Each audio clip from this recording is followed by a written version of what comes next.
Do you think it's fair that insurance is so high for teenagers? Through my research, I have wondered if teenagers are just living up to stereotypes or being influenced by the people around them. My research found that 1 in 5 newly qualified young drivers will have an accident within 6 months of passing their test. Do you think that there are more or less drink driving offences than this time 5 years ago?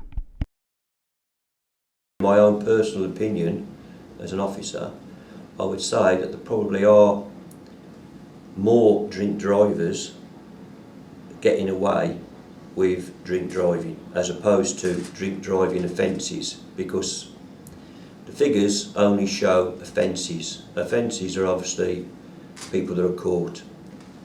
Because there's less traffic officers on the road, less officers in general, there's more availability of cheap alcohol and things like that. I think that there probably are more drink driving offences which aren't detected at this moment in time than 5 years ago.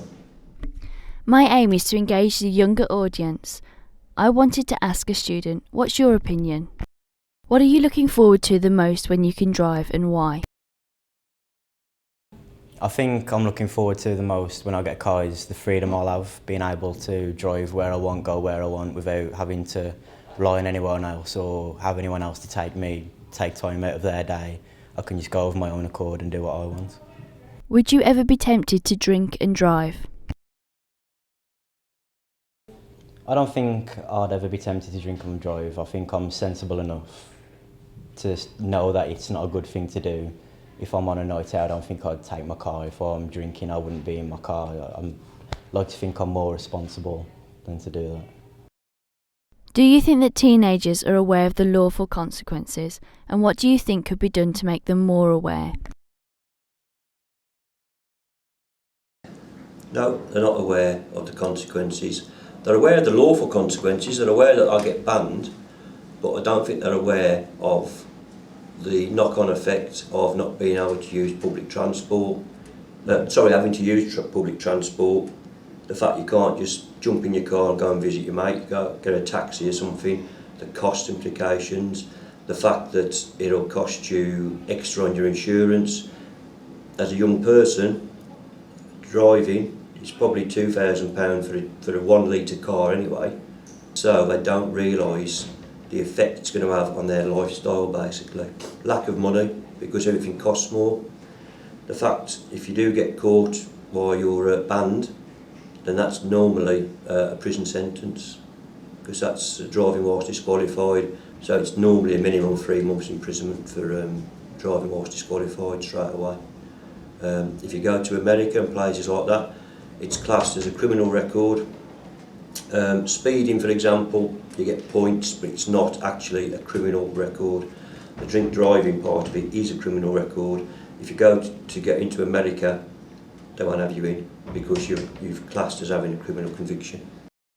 Drink driving occurs across a wide range of age groups, but is particularly common among young men aged 17 to 29. Is this sexist? Or is this ageist? What age group commits the most drink driving offences, and are these mainly male? In my personal experience, yes, most are male.